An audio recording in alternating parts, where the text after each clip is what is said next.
PFC spiritual ప్రేక్షకులకు స్వాగతం.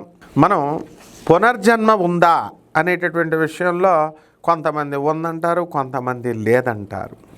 అయితే మనకి భాగవతంలో, శ్రీమద్ భాగవతంలో ఆధారాలు ఉన్నాయి, భగవద్గీతలో ఆధారాలు ఉన్నాయి, అలాగే కుంతి మహాతల్లి యొక్క ఉపదేశాలు ఇవన్నీ కూడా ప్రామాణికాలుగా మనం తీసుకుంటున్నాం. ఇదిగో నేను ఆధారాలతో చెప్తున్నాను.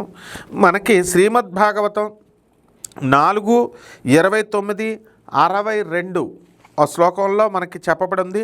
అలాగే శ్రీమద్ భాగవతంలో 3:26-24 వీటిల్లో మనకి చెప్పబడి ఉంది. ఏమనండి అనంటే, ఇప్పుడు ప్రతి జీవి కూడా కొన్ని పనులు చేయాలని అనుకొని అతను చేయలేకపోతాడు. ఇక మృత్యువు దగ్గరికి వచ్చేసింది, రోగాలు, మృత్యువు. అప్పుడు డాక్టర్ దగ్గరికి వెళ్ళి మనం ఏమని అడుగుతామండి అంటే, ఏమండి మరి కొన్ని సంవత్సరాలు, మాకు 4 సంవత్సరాలు ఎక్స్టెన్షన్ చేయండి, నేను బ్రతికేలాగా చూడండి డాక్టర్ గారు అని అడుగుతారు.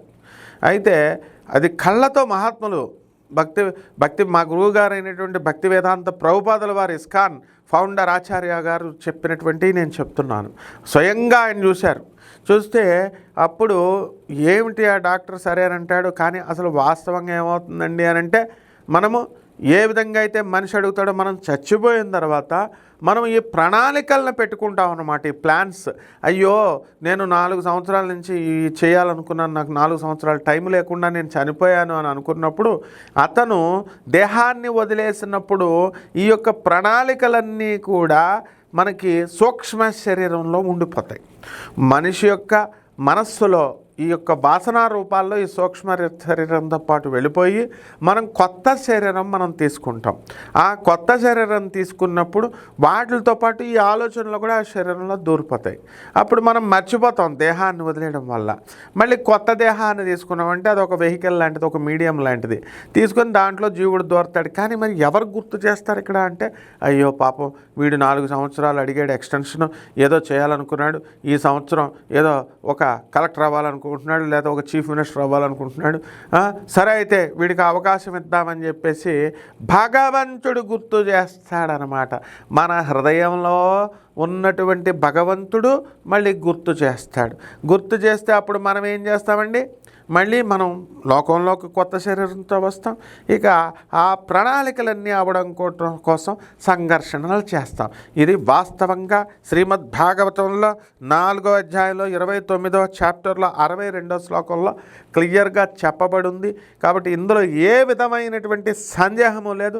ఎవరైతే పునర్జన్మ లేదంటున్నారో వాళ్ళకు కేవలం మూర్ఖత్వం వల్ల మాత్రమే మనం అలా అనుకుంటాం అనమాట. ఈ జనన మరణాల సైకిల్ అనేటటువంటిది ఖచ్చితంగా ఉంది.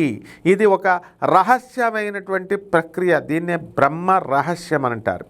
అలాగే ఈ యొక్క మనము జన్మ ఎత్తిన తర్వాత అసలు ఆఖరణ మా జనన మరణాలు జరిగేటప్పుడు, ఆఖరణ చచ్చిపోయేటప్పుడు మనకు ఒక ఆలోచన వస్తుంది. అయ్యో నా కుటుంబ సభ్యులను వదిలేసి వెళ్ళిపోతున్నాను, అయ్యో నా ఫ్రెండ్స్ అందరినీ వదిలేస్తున్నాను, మరి నేను వెళ్ళిపోతున్నాను అని అనుకున్నప్పుడు ఆఖరణ నువ్వు ఏదైతే ఆలోచిస్తున్నావో మరి అటువంటి ఆ యొక్క ఆలోచన ప్రభావం వలన నీకు ఆ శరీరం పుడుతుంది అని క్లియర్గా శ్రీమద్ భాగవతములో 3వ అధ్యాయము 26వ చాప్టర్లో మనకి 4వ శ్లోకంలో చెప్పబడి ఉంది, 3/26/24. కాబట్టి దీంట్లో ఏంటంటే మనకి వాటి యొక్క లక్షణాలు, మనకు ఆకాశతత్వం తెలుసు కదా, సూక్ష్మ శరీరం అనేటటువంటిది మనం టీవీల్లో చూస్తూ ఉంటాం. మరి ఈ ప్రసారాలన్నీ కూడా సూక్ష్మ శరీరాలు అనేటటువంటివి ఆకాశతత్వంలో ఏర్పడతాయని చెప్పేసి మనకి దూరదర్శన్లో అనేకమైనటువంటి ప్రోగ్రామ్స్ ప్రసారాలు చేసేటప్పుడు చూపించారు. అంటే మనకి ఈ యొక్క అహంకారం, బుద్ధి, మనస్సు ఇవన్నీ కూడా పృథ్వీతత్వంతో ఇక్కడ మనకి తయారైన ఆకాశతత్వంలో మనకి ఈ యొక్క ఈ ఆత్మ అనేటటువంటి సూక్ష్మ శరీరం అనేటటువంటి తయారవుతుంది. ఆ తర్వాత ఇవన్నీ కూడా పాంచభౌతిక తత్వం అయిన తర్వాత మనం శరీరాన్ని మనం తీసుకుంటాం. కాబట్టి ఇది శ్రీమద్ భాగవతం క్లియర్గా మనకి 3వ అధ్యాయంలో 26వ సబ్ చాప్టర్లో 24వ శ్లోకంలో క్లియర్గా చెప్పబడి ఉంది.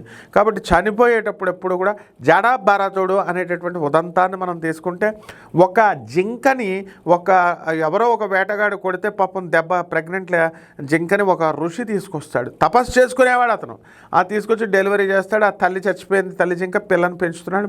పాపం ఇతనికి కూడా మృత్యు సమయం వచ్చేసరికి ఈ జింక పిల్ల ఏమైపోతుందో అని చెప్పి ఆలోచిస్తూ కూర్చుంటే ఇతనికి అలాగ ఆలోచిస్తూ చచ్చిపోయాడు. కాబట్టి జింక జన్మ వచ్చిందనమాట. కాబట్టి జడభరతుడు అంటాం అతన్ని. పెద్ద ఋషిగా పుట్టి అతను నెక్స్ట్ జన్మలో ఇంత పెద్ద ఋషి అయ్యుండి కూడా జడభరతుడిగా పుట్టి, అంటే ఒక జింకగా పుట్టి మిగతా ఋషుల ఆశ్రమాల్లో తిరుగుతూ ఉంటుంది. కాబట్టి మనం జాగ్రత్త. మీరు ఎవరైతే చావులు లేవు, లేకపోతే జన్మలు లేవు అని చెప్పేసి మిమ్మల్ని అందరినీ రెచ్చగొడతా ఉంటే మీరు రెచ్చిపోయారనుకో, జన్మ లేదని రెచ్చిపోయి మీ ఇష్టం వచ్చినట్టు చేస్తే తాట తీసేస్తాడు యముడు, చిత్రగుప్తుడు అక్కడ. కాబట్టి జనన మరణ సైకిల్ ఉంది. భగవద్గీతలో క్లియర్గా చెప్పబడింది.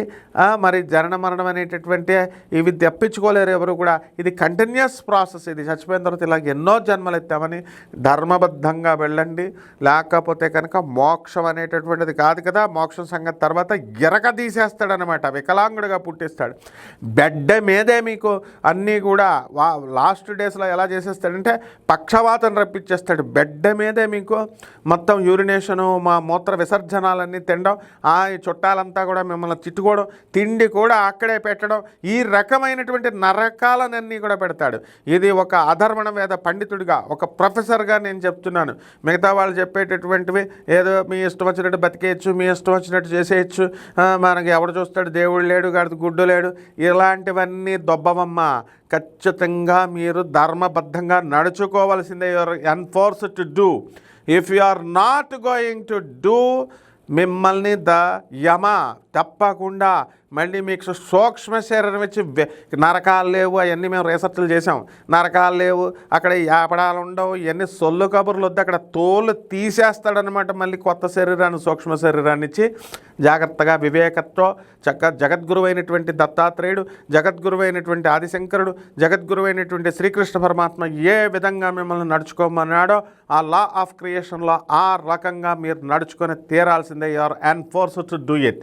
లేకపోతే ఆఫ్టర్ ఆల్ ట్రిపుల్స్ వెళ్తేనే మిమ్మల్ని పోలీసు వాళ్ళు ఒప్పుకోరు. ఇక్కడ అలాగే అక్కడ రూల్స్ ఉంటాయి. ఆ రూల్స్ ప్రకారం నడుచుకోండి. మీ ఆత్మను క్షోభ పెట్టకండి. ఉద్ధరాత్మని అన్నారు. మీ ఆత్మను మీరు ఉద్ధరించుకోండి. శుభమస్తు.